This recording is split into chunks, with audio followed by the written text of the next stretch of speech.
Welcome to the Talkin Socialism show.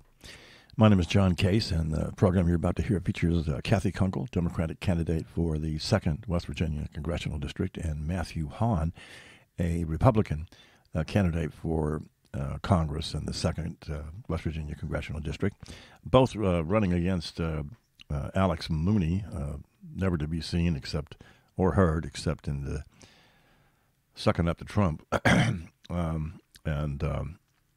Anyway, it's a very interesting discussion this morning of both a Republican and Democratic candidate who have joined forces in some ways to try and speak with a united voice addressing the needs of the state of West Virginia.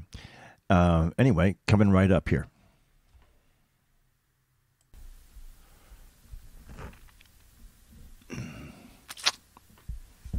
Okay. Boom. I think it's all connected now. We're live on YouTube as well as my radio station here. But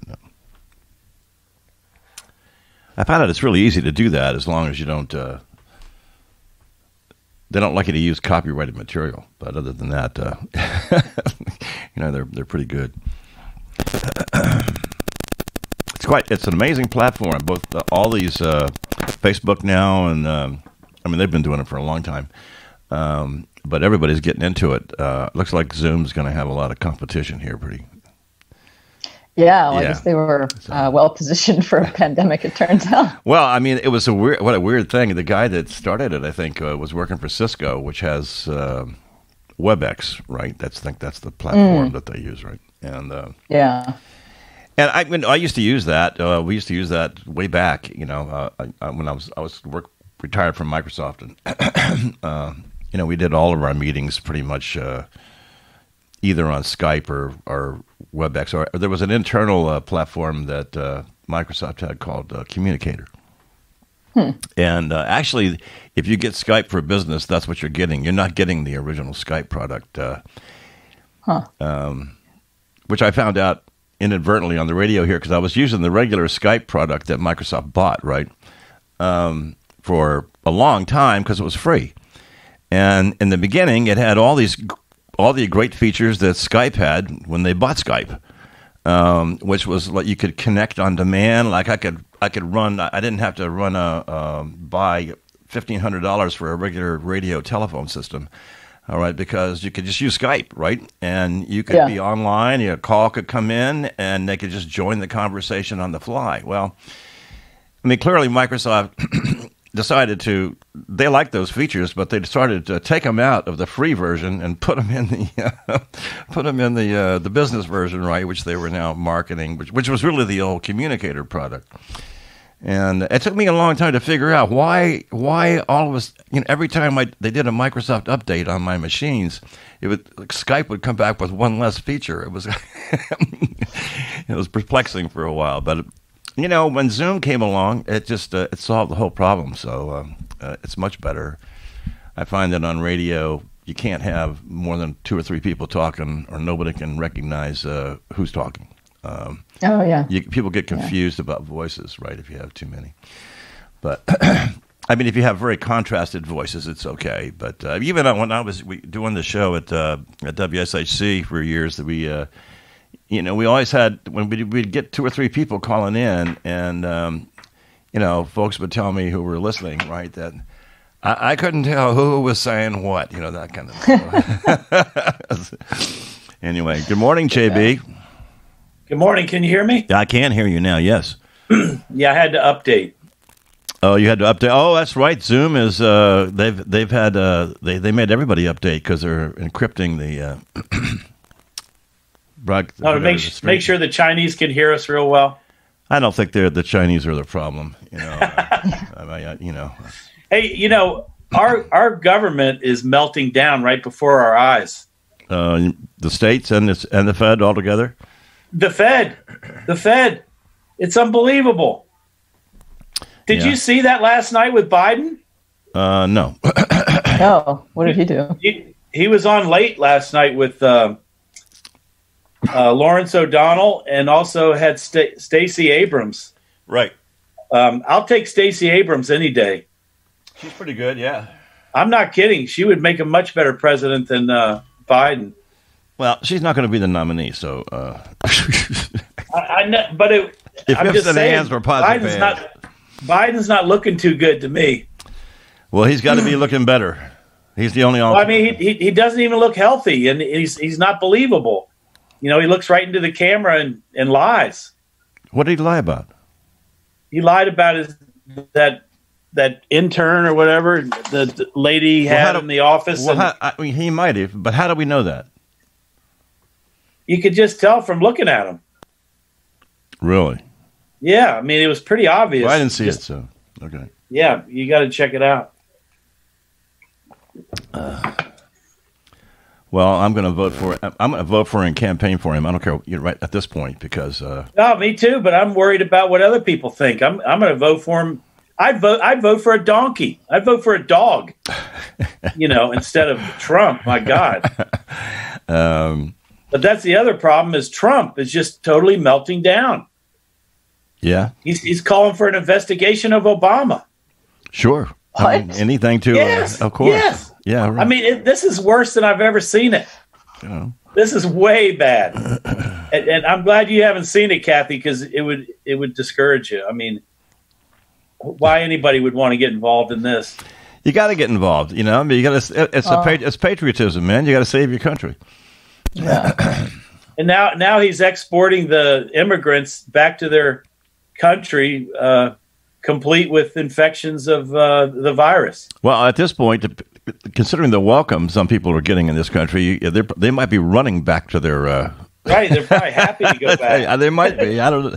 Well, it depends on where, but So, anyway, but I think Mike's going to join us here in a minute. But we got 8 minutes, so I'm going to. Hey, we got free testing in Berkeley County. That's what I hear. I saw the notice this morning. Yeah. Yeah, right after the show, I'm driving over there. Oh, you are? Excuse me? I just said, where are they doing that? Uh-oh.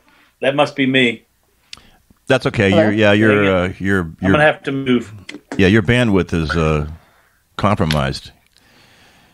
You're like a vulnerable. Right. You're like, I'm going to move over. You have a vulnerable computer immune system, but all right. Yeah, that's me. I've got Frontier from my Wi-Fi, which is very suspect.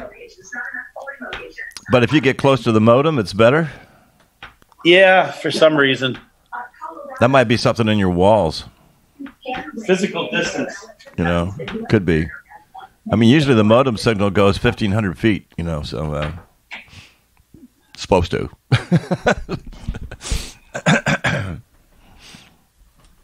So, Cathy, are you? One of the first things I'm going to ask you is that how is campaigning in the COVID environment? Okay, that's going to be an important. I'm so curious to hear how you're thinking about that. I've been listening. Well, it's challenging. And I've been talking. I listened to Sammy Brown's video cast. She does pretty frequently, and I'm talking to her. She's about trying to get comfortable with using that medium, and how do you reach enough people? It just gets, and we end up relying upon social media to do a lot of advertising. So, yeah, it's and that's people's attitudes towards social media is kind of interesting. I mean, we all use it more and more, but I'm not sure we trust it more and more. That's maybe an element. So. But we trust. I mean, we trust what our friends say, which is right. true, whether we're seeing it in person or on social media. So to the extent you can get like real people talking about the campaign on social media. I find it's hard to get into a. I find that civility, shreds pretty fast. When there's some even minor disagreements. Sometimes it seems, but yeah. There's Willie. Say hi, Willie. Oh, look, who's that, man? That's Willie. Willie, huh? Oh, okay, he's waving. Yeah, right. He's kind of bummed out about the whole Trump thing. Is he? Yeah, he tells me every morning he's crying to get out. He wants to be outside.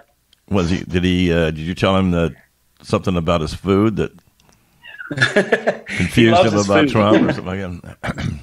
Here he goes. My cat usually is all about food. Yeah.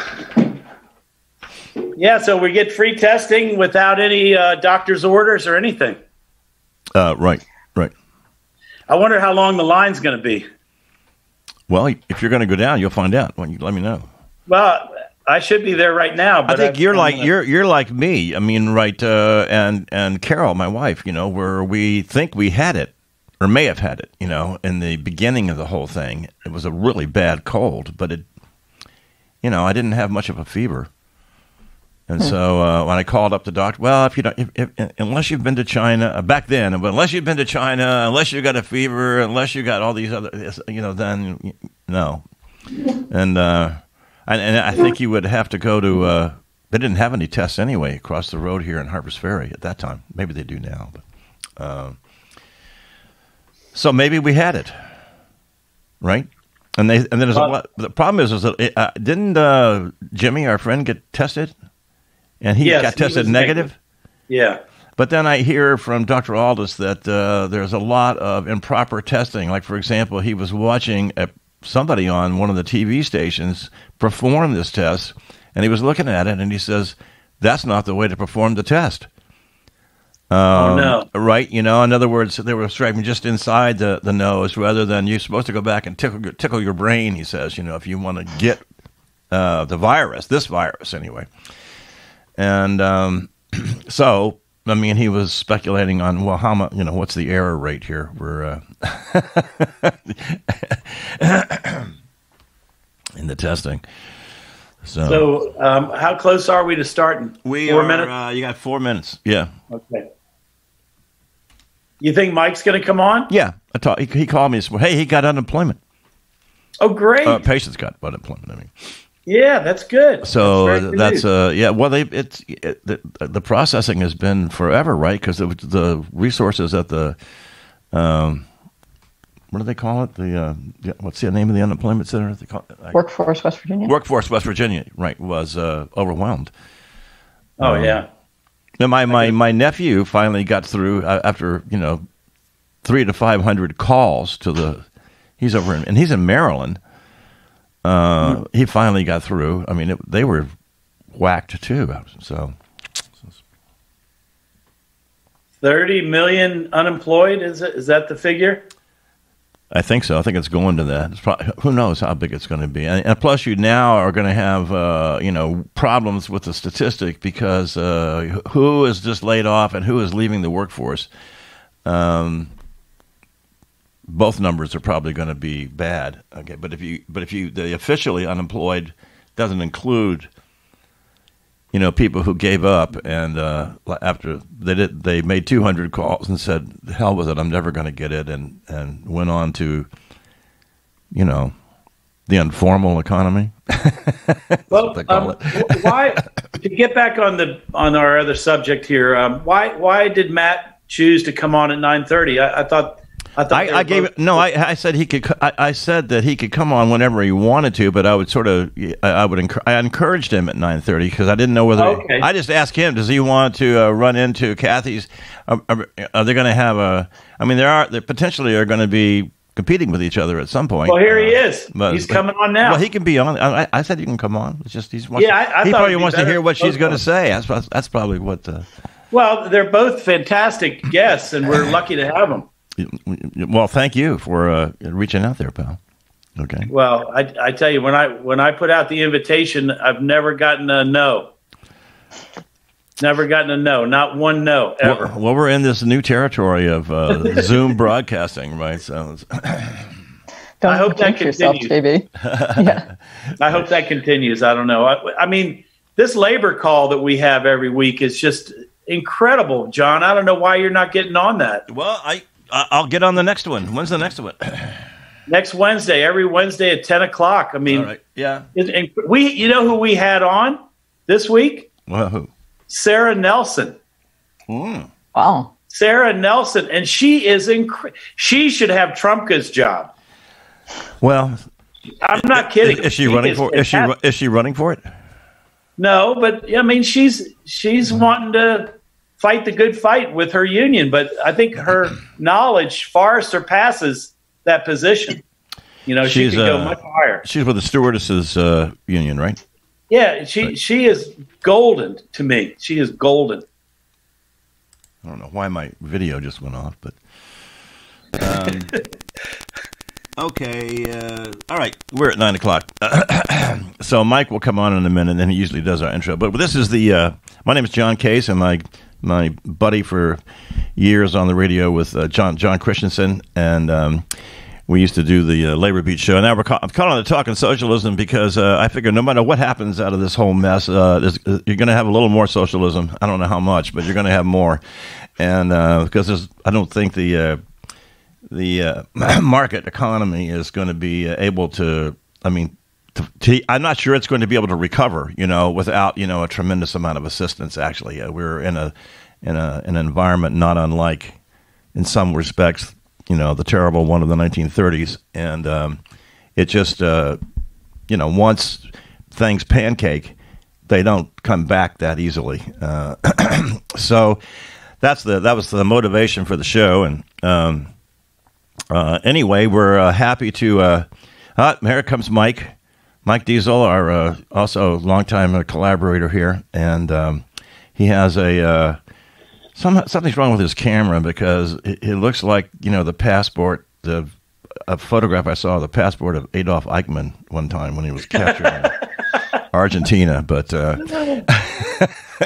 anyway, but he's behind the yellow haze, and I see that Dr. Hahn is also on now, and I like the bandana. I mean the scarf bandana. That's looking cool. I'm never going back. Okay, so let's get started here, and I'll ask the first question to Cathy Kunkel, who's you're running. I think both of you are running for Congress from different parties for Alex Mooney's seat, right? I'm correct about that, right? Correct. And also, I had a dream about him about 3 or 4 weeks ago where he was standing arm in arm with Batista in Cuba, but. I think that has to do with his relatives. I'd read about it. But anyway, I had actually a dream about that. But anyway, I'm glad that both of you, I wish that we had, an uprising. I hope we get an uprising out of it to do something about that guy because he's not a serious person in my point of view. But Cathy Kunkel, what is it like campaigning for Congress in the era of the pandemic and where we have to go through these, Zooming sessions and social media? Tell me how you're doing it, okay? Yeah, well, it's certainly a challenge. I can't deny that. Not something, obviously, that any of us had anticipated. I'm lucky to be running as part of West Virginia Can't Wait, which is a group of more than 90 candidates running for various offices up and down the ballot who have pledged to not take corporate money in our campaigns. And so that's given me a bit of a network of other candidates to work with. So we've been doing joint Facebook Live town halls with other candidates running for other offices in the district, like House of Delegates or school board. We've been doing some joint outreach, getting volunteers to write postcards and make phone calls on behalf of the campaign. But one thing that I also think is really an important role for our campaign right now is really trying to be there as a resource for people who are trying to understand what's going on federally and what kind of assistance is available. So we've had a couple of town halls around the Small Business Paycheck Protection Program. We're doing one next week to try to answer people's questions around the pandemic unemployment insurance. And so, trying to also, as I would if I were a congressman or a congresswoman, try to be a resource for people as well. I remember as the Labor Council, we tried to visit Representative Mooney at various times, but we were never able to actually meet him. He kept putting, some person that looked like they had just graduated from high school in front of us to talk to us, and so I don't know of any constituent service that the guy engages in at all. And my understanding is from the House of Representatives, I learned this from a speech by Senator Byrd a long time ago, that the essence of being a congressperson is constituent service. How do you feel about that? I mean, I would agree with that. I mean, sort of both parts of what you said. It's a common complaint that I've heard throughout the district as we've met with various organizations and individuals, and I don't think I've run into anyone who's had a particularly satisfactory experience with Alex Mooney's office. And I do think your congressperson is your liaison to the federal government, or should be, in terms of both helping individuals with whatever hurdles they may be running into with the VA or Social Security or what have you, but also there's a lot of really innovative local economic development ideas that I've run into throughout the 2nd Congressional District, and helping those folks know what kind of federal funds might be available to support good local projects is, I think, a key role of a congressperson. What kind of projects do you have in mind? What do you favor? I mean, you must be excited about some of them. So, what are they? Yeah, well, I mean, I guess one that is particularly exciting to me, just because of the desperate need for rural broadband across the district. There's a group called the Roane, Calhoun, Clay Broadband Development Council, which is obviously in Roane, Calhoun, and Clay counties, but it's an initiative to create a locally owned broadband system there, recognizing that the Frontier monopoly has basically failed them in terms of building out the infrastructure that's needed and wanting to have local control over that infrastructure. And so, it's really exciting to see that kind of, bottom up people trying to solve the local problem. And, obviously that could really, benefit from stronger action at the state and federal level to help facilitate those kinds of things. My understanding is one of the problems is the Frontier's infrastructure, which is mostly landline infrastructure, actually, is just losing tons of money. And it takes a tremendous amount of investment to maintain, a lot of money to maintain, and people just aren't using it the way they were. And so they're in one of the, I think they're almost bankrupt, aren't they? I mean, haven't they filed? They are bankrupt. They are bankrupt. In bankruptcy, yes. And the problem is, I understand that they were looking at some big player who wanted to, take over infrastructure in West Virginia, like Facebook, for example, to buy it, but they don't want to buy it either because they don't know that this whole landline infrastructure becomes maybe just one of those holes you pour money into forever, and it doesn't really do anything. So what I suggested that they change their name to Buffering 5 years ago. Yeah, right. Buffering Inc. Yeah, right. Hold on while we. But what do you? So I mean, it's hard to imagine infrastructure for broadband is expensive, and it's is there a model that you see around the country where you could follow that would be good for West Virginia?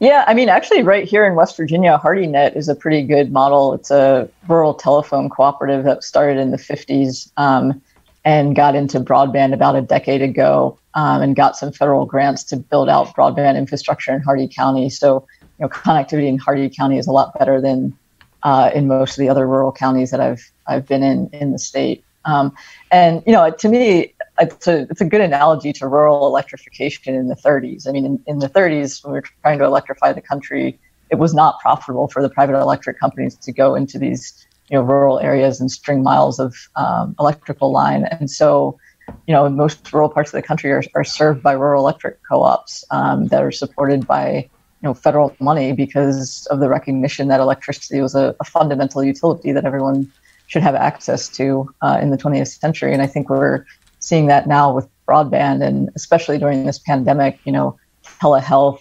education, small business, online sales, like that could all be a lot better, obviously, if we had decent internet in many parts of the state. We're approaching, like I think someone mentioned before the show, 30 million, we're probably over, actually, 30 million unemployed right now. And I listen to Bloomberg nearly every day, not Michael, his business program. I listen to that. And then I listen to all these investment people and experts in different companies. They're not optimistic at all. I mean, really, the only people that are optimistic are the people that work directly for Trump, and everybody else is looking at, they hope, a U-shaped recovery. But regardless, we have a long time in front of us with huge numbers of unemployed, and I've heard two different solutions on the sort of left-wing side of it. One is universal basic income, which I believe candidate Yang supported, although I think he was mainly pushing having been in the high-tech industry, I know that they do have an actual apprehension about the number of jobs that artificial intelligence may in the end get rid of. And so there was some motivation in that industry there for support for this universal basic income is one approach, because people need cash. They can't stay in their homes. If no cash, people are going to come out of their homes, okay? The other is massive public works programs like implied in the Green New Deal that Sanders was pushing, and where you can just find ways for the government to make up the difference, at least during the Depression part of this thing, of just hiring all these folks to do something useful to try and make the difference. Do you support one of those kind of approaches, or do you have something else in mind? I mean, I think at least in the short term, we need to be providing people with more of a universal basic income model. I mean, we had obviously this effort to get people $1,200 as a one-time thing. But, for people who are facing monthly rent payments and are unable to work, that's clearly not going to cut it. So, I feel like for the duration of this crisis, at least having monthly payments to folks is what is really needed to make folks, economically secure in being able to stay home. Because, right now we're saying, that people, are safer at home, but if you can't afford your food and rent, that's obviously not a sustainable solution. But going forward and talking about the actual, on the other side of this, or obviously, as you said, it's still going to be in a pretty severe economic depression. And I do think a massive public works program would be great, especially here in West Virginia, where we've needed something like that anyway. I mean, we have billions of dollars of infrastructure needs in this state, water and wastewater infrastructure, transportation. We have billions of dollars of work to do in environmental reclamation, mine reclamation, plugging abandoned oil and gas wells. And, to me, that work is all pretty essential in terms of, moving our state forward and having a firm foundation to attract other businesses and attract people to move back to our state. So my last question, I'll hand it off to my colleagues here, is that West Virginia's political economy has been based on natural resources for, a long time. There are not many rich people in the state. I think the governor's the only billionaire, and our workforce is suffering under not the best education system in the country.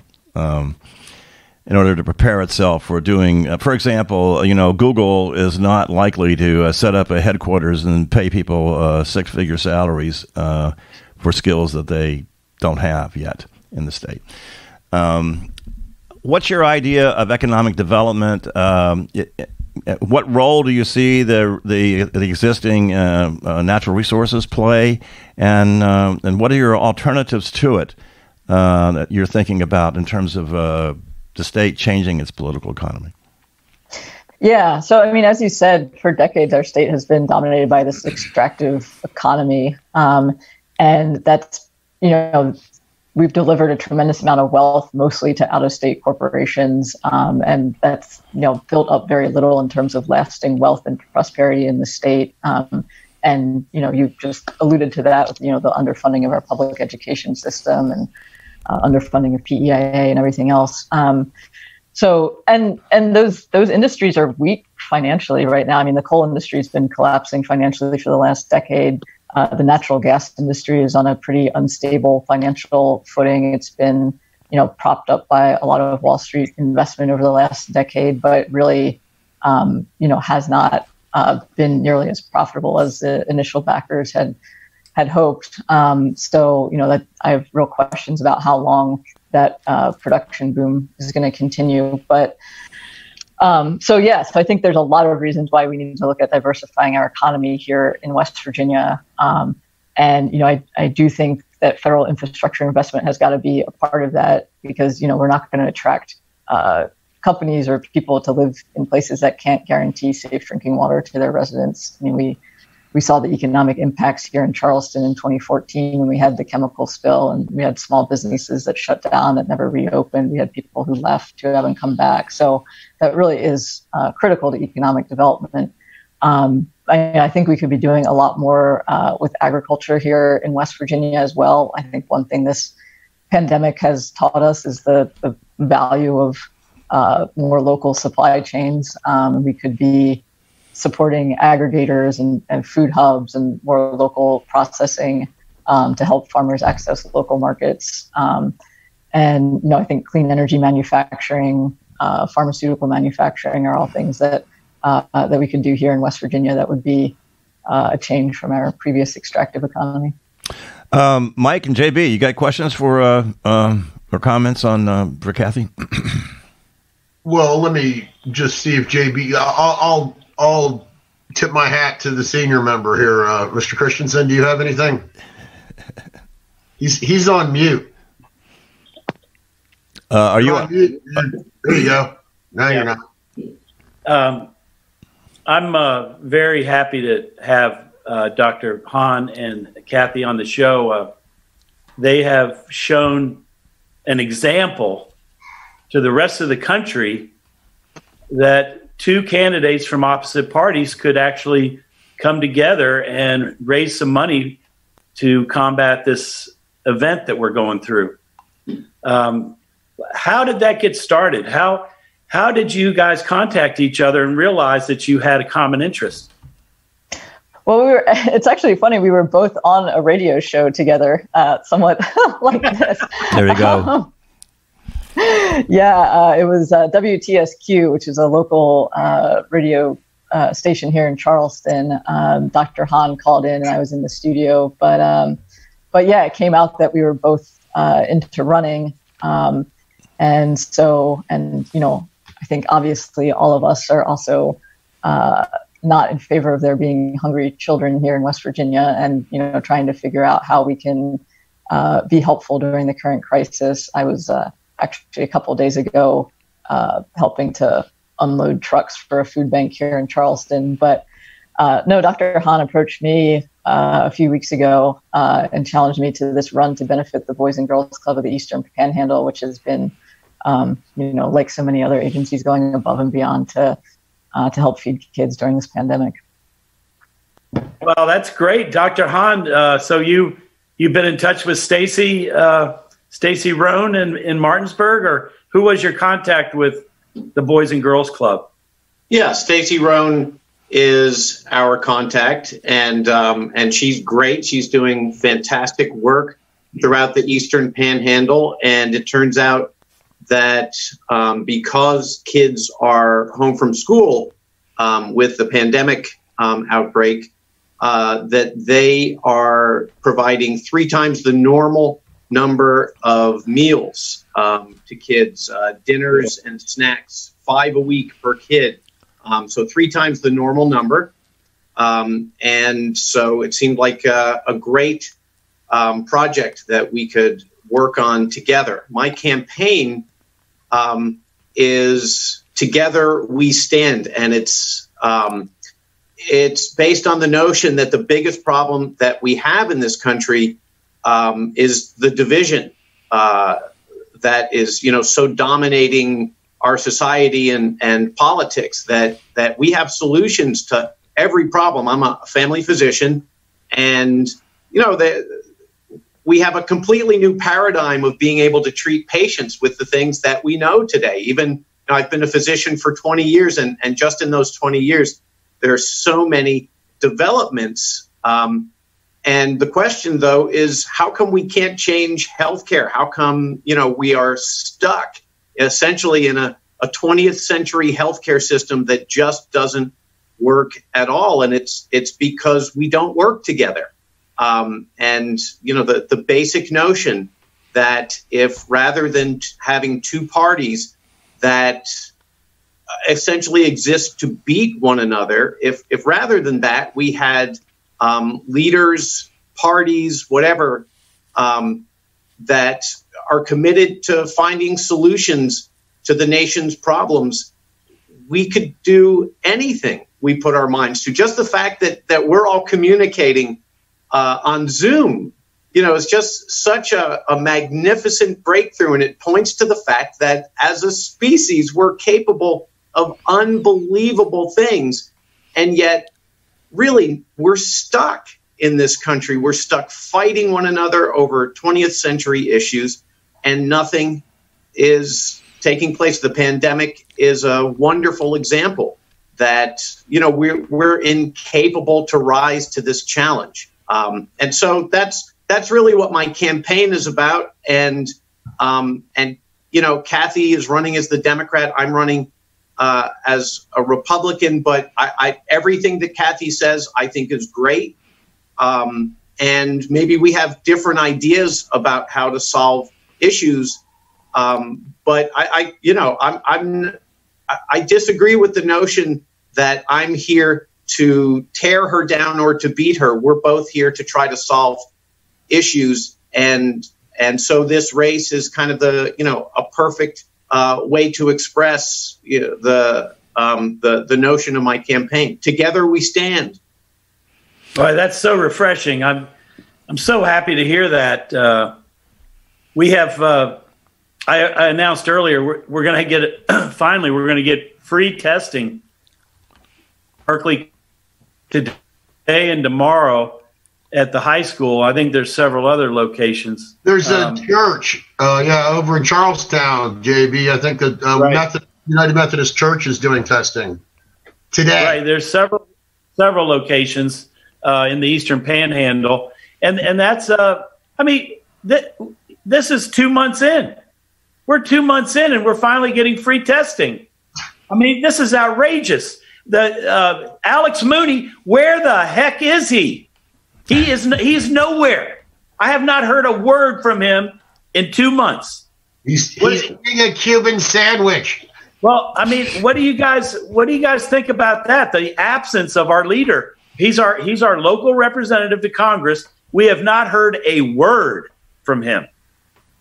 I mean, that's before the pandemic, the approach I was taking to campaigning was going door to door throughout the district, and that's just a common theme that people told me all over the second district. He's been in office 8 years, and we just met you first. And yeah, I think that's a part of it to think that our role as members of Congress is to be in the community. As a physician, as a small town family physician, I'm embedded in my small community. And we've always viewed our role as not just sitting here in the office and taking care of patients. We do a lot of that, but we do house calls. We get involved in community lifestyle improvement programs. It's a philosophy I call being there, and it's it's what's always motivated my work as a physician, and it's what would motivate my work as a member of Congress. So yeah, you want to have the sense that when you're in a struggle, when you're in a challenge, that your leaders are there with you. And back to my first point that our current system, which essentially just butts heads, issues are weapons to be used against one another. It meant that we didn't respond to this pandemic. As you mentioned, testing is finally here. I think everybody is aware at this point that if we were going to get out of this in some reasonable fashion, that it would involve systematic testing of not just sick people, but well people, that we would need some forms of protection, like personal protective equipment, and hygiene measures. And we need a plan to use those options. The lockdown should have been a very temporary response to, a very uncertain and very fast-moving situation back in February and March. But we haven't responded beyond the lockdown, and now people are stuck in these two divided camps, where it's either, I either value my life or my livelihood. And I think there are a lot of other choices, and we are not enacting a rational plan that would get people out of that paradigm. And it's horrible to watch, and it's unsafe for us, both from a health perspective and for our economy. And it's a shame. It's demoralizing when we're all going through this to watch our leaders fight one another. The animosity is not good for national mental health, or our pride as a nation is hurt. It's a very painful thing to watch. There are all sorts of things we could have done and we could be doing today, in terms of the pandemic, in terms of economic development, in terms of healthcare. And we just need a whole new style of leadership to get there. That's true. Cathy, what are you hearing on the campaign trail as far as Alex Mooney? I mean, has anybody seen the guy? Really, no. And I mean, what is, no. And what was particularly surprising to me was the number of elected officials I've met, mayors or county commissioners who also have not seen him, which particularly shocked me, because, I mean, how hard is it as a representative to introduce yourself to every county commissioner in the district? Is not that difficult. And it's very frustrating, because I think it's sort of lowered people's expectations of what a congressperson could be. And, I think, he's sort of almost out of sight, out of mind for a lot of people. Whereas really, and especially obviously in a crisis situation, a congressperson could be doing a lot, and could be, bringing resources in the district, could be reaching out to constituents during this time to try to explain resources and everything else. Yeah, we don't hear anything. We haven't heard a thing. And the last time we heard about him nationally was when he broke into that meeting. Skiff room. In the basement of the Capitol. That's a skiff room. It wasn't just a meeting. It was a skiff room, and what he did was illegal. Yeah, it was illegal. And on a cell phone. Why wasn't he arrested for that? I have no idea. Well, we could ask why. A lot of people haven't. Let me just say good morning, Mike Diesel Cuccarini here. Cathy, my wife, says hello, and she loves you. Everybody loves Cathy. Patience, I'm sure. Oh, okay. Yes. Says hello, and Doc. I got to tell you, Dr. Hahn, my favorite Republican used to be Steve Schmidt. I think it might be you now. I'm not really sure. What an honor. You put complete sentences together. They really were meaningful and intelligent and kind and courteous and respectful. And I just don't. My head's blown. I don't know how to respond to that. And but I thank you all. One of the things, and I'm going to make this personal for a second, if John and JB don't mind. John, is it okay if I give them a little bit of medical history? Yeah, so you may be, as long as you feel you can let this information out, and all the scoundrels in the world can. Okay, that cat's been out of the bag for a while. About, I guess, 2.5 years ago, I had a double surgery. I had my gallbladder removed, and I had a hernia fixed at the same time. About 4 months later, I had a stroke. And I had to rehab from that, and that was scary and difficult. But then I tore I have a chronically torn abdominal muscle that just is going to eventually require surgery, and then I have a herniated disc in my neck that is eventually going to require surgery. All of these things took place in the course of 8 to 9 months. And a lot of people encouraged me to apply for SSDI because, I mean, I'm still, you know, you can look at the package and think, wow, that's a sexy man. But here's the thing. I was just thinking that. Yeah, we're good. But the point being is I had tried to apply for SSDI, but being a private contractor as a stand-up comic for 30 years, I didn't put a lot of money in. Now, prior to that, I had worked as a professional contractor for the government in management information systems and so on and so forth. So I did in that career, I did put money in. But I guess my question would be, I've been turned down for SSDI twice. Do I just keep applying? That's your question? That's it. That's his question. In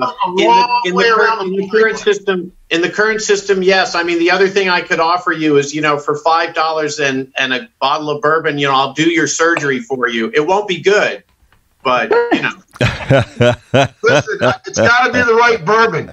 Oh boy. No, well, of course we can negotiate that, and that's healthcare today. You know, unfortunately, one of the things that got me political. I used to be, you know, medicine was supposed to be above the baser things like politics and money, but you know, I started seeing people who literally were doing their own surgeries, you know, people that had skin abscesses and were opening them up themselves. And I started to see, you know, it really was unbelievable that we've solved all these incredible medical issues, and yet people can't get into a surgeon to have an abscess drained properly. Right.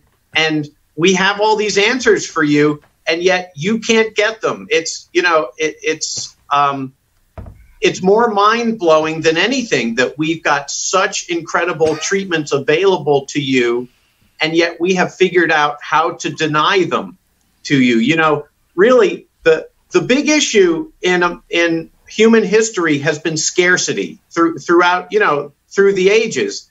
100 years ago, you know, Mike, you had that gallbladder issue. It was, you know, sorry about your luck. You know, we can't help you.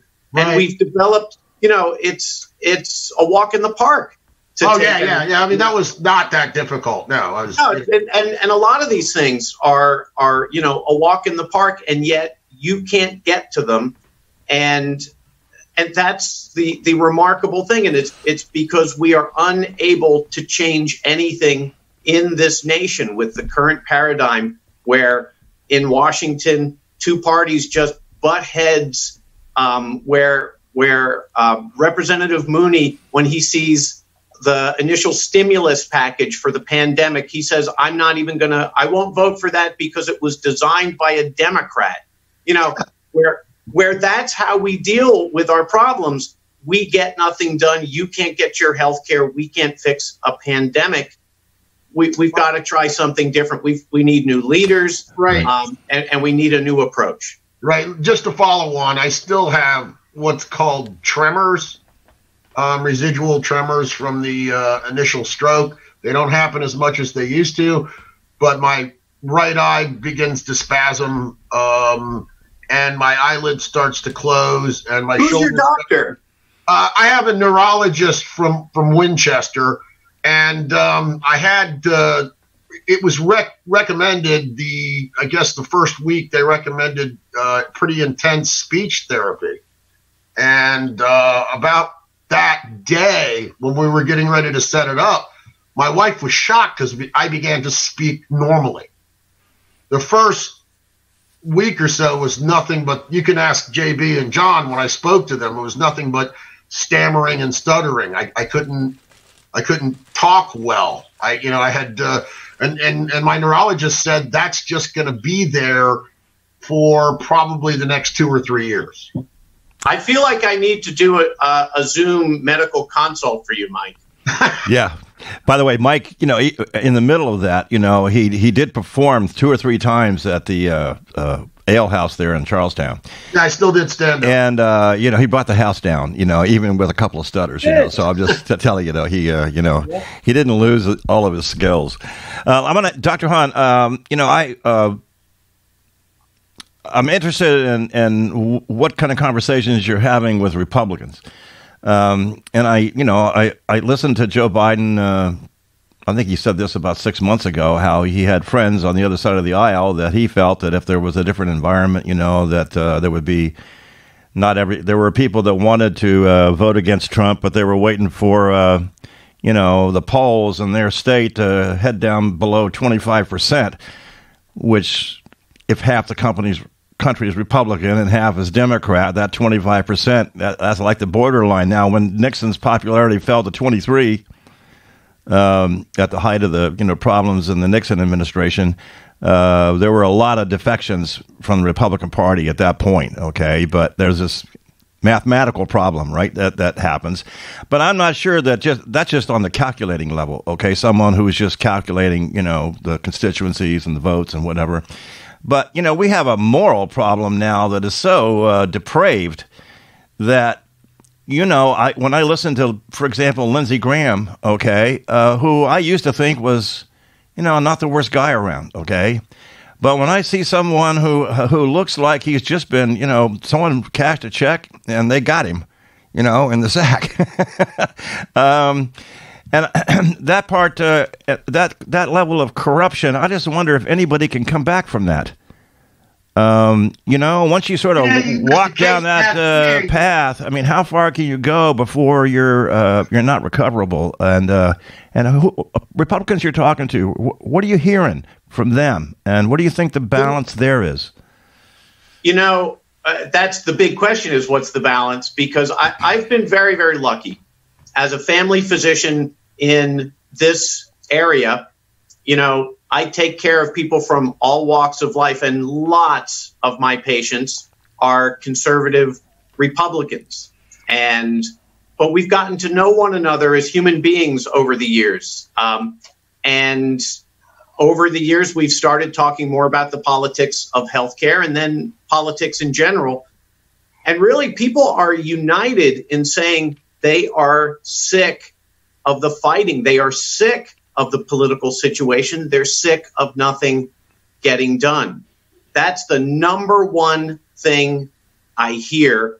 And it's one of the things that motivated me to run. But when you go online, on social media and try to communicate with people, you really get this, this almost monolithic negative conversation. It's you, how do you feel about guns, gays, abortion, immigrants? Right. And it's a very difficult, it's very difficult to talk about those issues. And I think that I hope that we have a silent majority of people that really want to see things come together in a different way. And what we're really hearing more of is the very vocal minority. But you're absolutely right.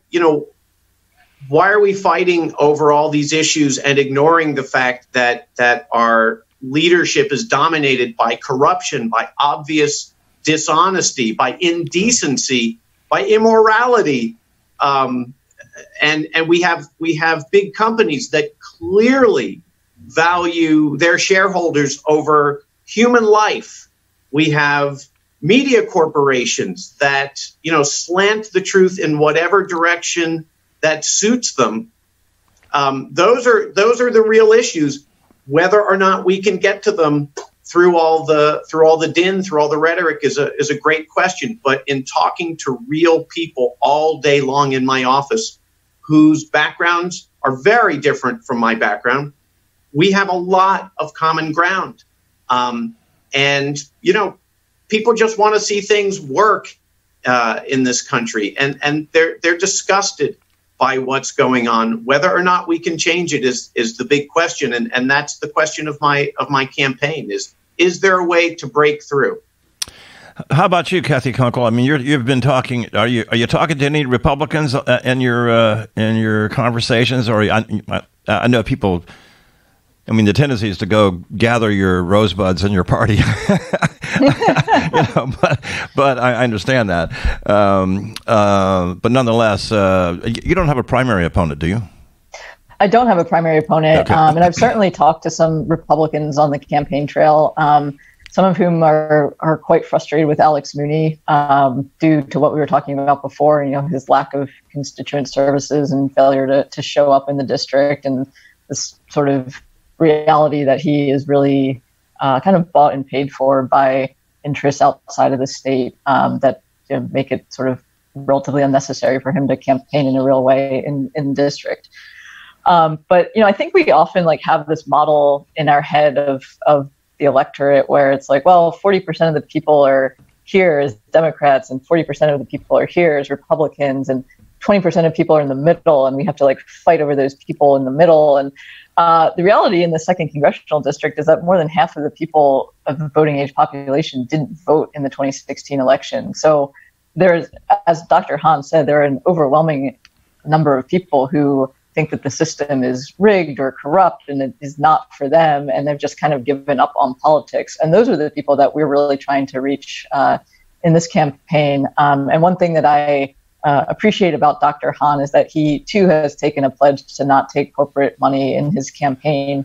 And I think that, the level of money in politics is really corrosive to our democracy right now. And it leads to having these political folks in DC who are really out of touch with their constituents and really not looking out for the interests of people in the district. Yeah, I think like Mike just said in his message, right? I think Mr. Mooney is one of the ALEC, initially anyway, ALEC funded American Legislative Executive Council, right? Funded schemes of the Koch brothers, and so I know from it was interesting. I used to partner with Elliot Simon until we couldn't stand each other anymore. On a radio program. Well, we kept retracing the same argument over and over again, and it never went anywhere. So even though I liked the guy personally, but I remember he was telling me when he was running against John Doyle for state rep or delegate here in whatever the Shepherdstown Harpers Ferry district number is, 67. He said that he didn't get a dime from the Koch brothers. I said, really? You're pushing the libertarian line. They love that kind of stuff. Why not? He says, they spent a lot of money. He says they spent a ton of money attacking Doyle, my opponent, but they never showed me a single one of the flyers or the bills. I was like, not connect. I had no say whatsoever in what they were doing. I said, well, why did you take the money? He always had an opportunist, kind of response to that, but because it was there. Yeah, because it was there, right? Whatever. So I don't know how you get money out of politics. I could see you could have a society where everybody had closer to proportional amounts of money, and therefore only proportional amounts of influence, I suppose. But I'm not sure how it can happen. I mean, it's every effort that I've seen. What efforts have succeeded in that thing when you have the level of inequality that you have in this country right now? And by the way, I want to ask each of you, by the way, whether you support collective bargaining for public employees in West Virginia. I'd like you to answer that question if you could. I do. Okay. So I'm not sure how reforms like that get done when interests are so powerful. Well, you're right, John, and it's one of the first issues that got me to politics was campaign finance, and I've worked the healthcare angle for years and see no changes, and I do believe it's because of campaign finance, and I've gotten to the point that I think that the only way to fix things is to get new leadership. And that's why I decided to run. because it's just so frustrating to watch this every day, day in, day out, where there's this incredible disconnect between these issues and the needs of the citizenry in this country and what's taking place in Washington and in the corporate boardrooms. We've got to get at the fundamental issues that drive behavior in Washington, D.C., and conflict of interest with campaign finance money is we think it's the driving force or one of the great driving forces. And we have leadership that has essentially accepted this, this immoral construct. I don't get it.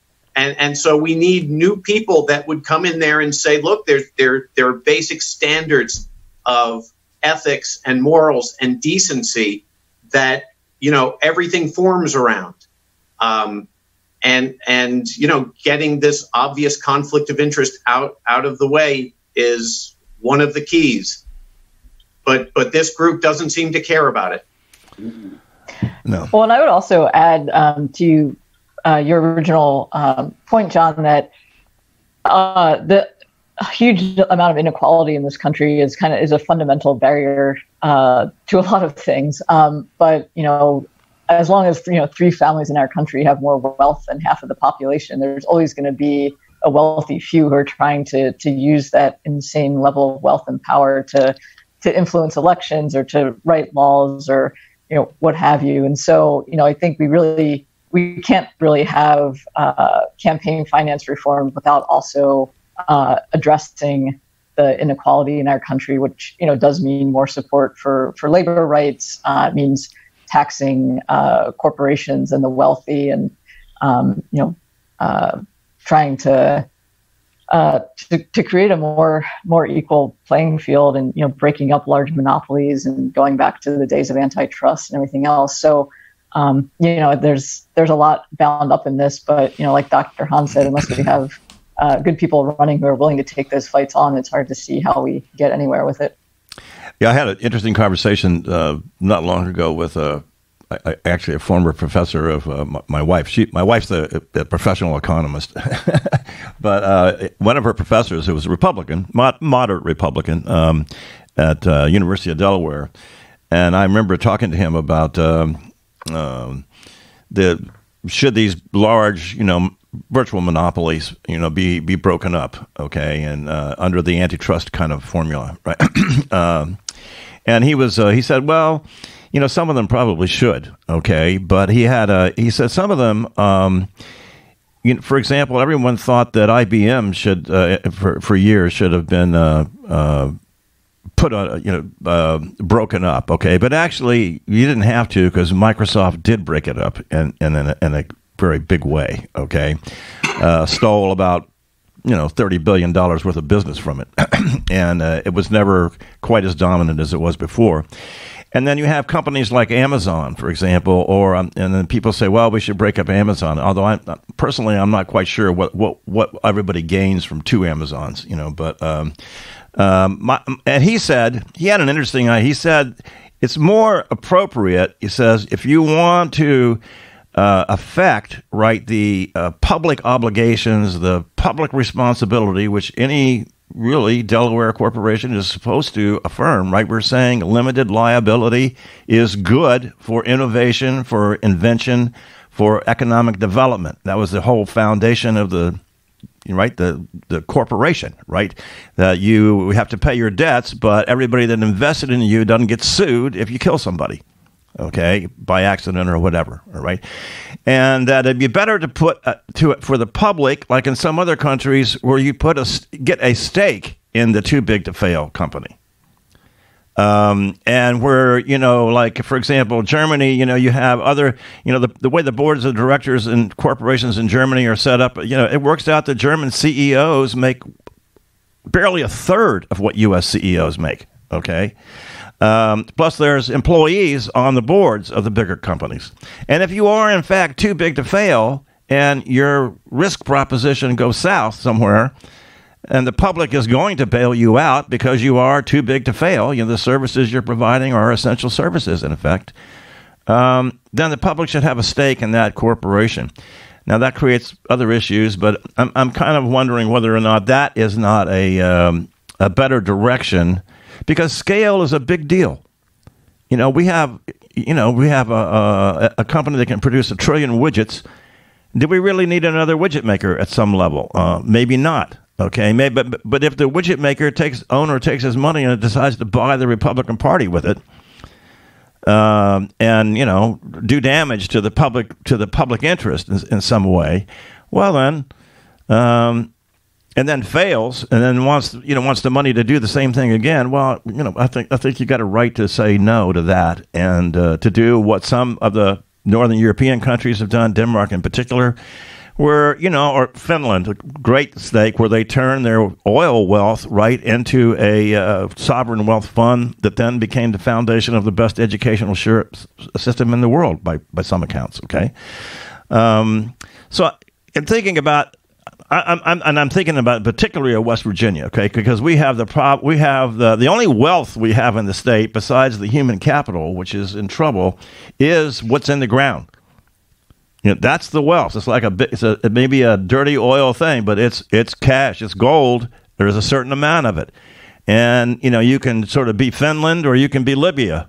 The way that you approach these things. But the most important thing is the public has to gain the stake in that interest sufficient to be able to do the diversification or to do the investments that you need. And I'm not sure that just breaking things up all the time is the way to do that. I get your reaction to how do you suppose you're governor of West Virginia, or you're and all the Congress get together and you're trying to get a federal state plan as to fix the state, and you say, okay. The first thing is, we have to, renegotiate the entire contracts with the fossil fuel industry and find out what happens to that money, or shut it down. And if we just shut it all down, as some of the environmental interests want to do, well then, where's the money to invest in anything? How do you deal with this paradox? Well, John, what you're pointing out is that we have these really complicated issues. I just refer to them as we have the 21st century and we haven't gotten out of the 20th century. We have an old model in place, and there are all sorts of things we could do, but it is complicated. It may take some experimentation.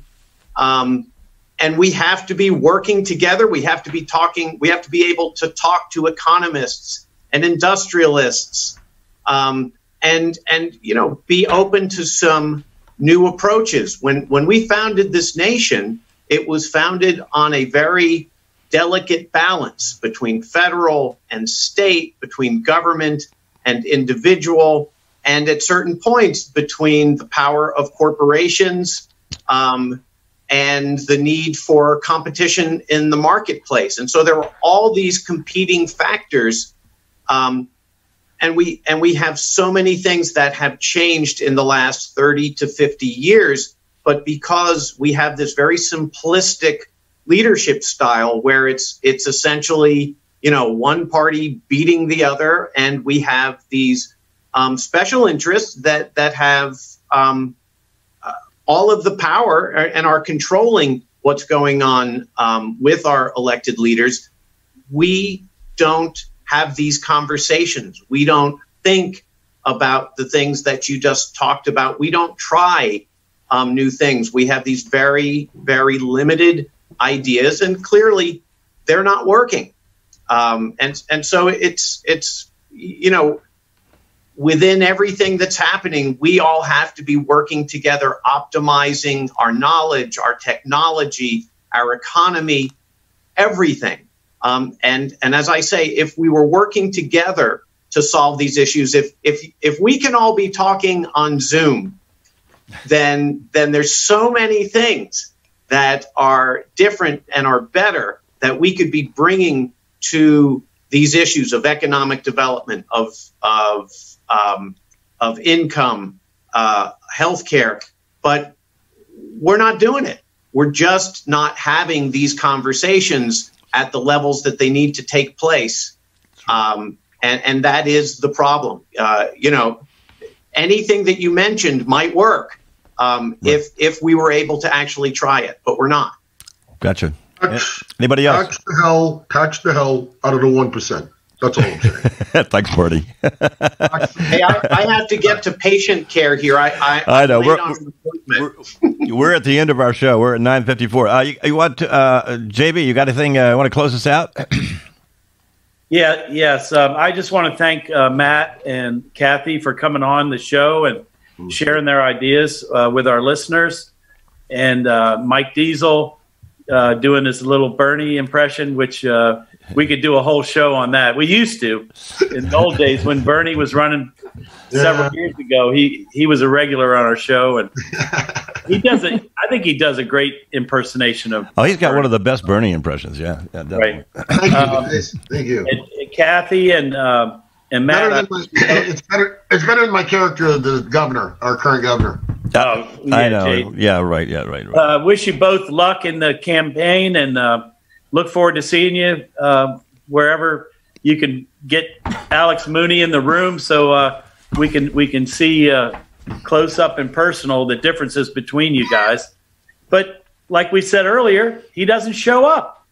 He is nowhere. If you could emphasize that more in your campaign, I think it would be a winner. Where is he? It would help both of you. Where is Alex? Where's Alex? Where is he? Yeah, Cathy and Dr. Hahn, I thank you so much. Good luck. Continue to do what you're doing. It's incredibly respectful and refreshing. Dr. Hahn, thank you for becoming my new favorite Republican, even though you and I could probably disagree on a lot of things. There's a lot of things we can agree on. So thank you for that. Especially your gallbladder. Yeah. I mean, I think it's in a trash heap somewhere, pal. I don't know where it's at. A good conversation about that one. Yeah. All right, guys. Thank you guys so much for joining our program today. We're back here on Fridays at 9:00 each week, and we have we range from radical to moderate, all the way. Take care, guys. Bye-bye. Thanks for having me. All right. Thank you. All right.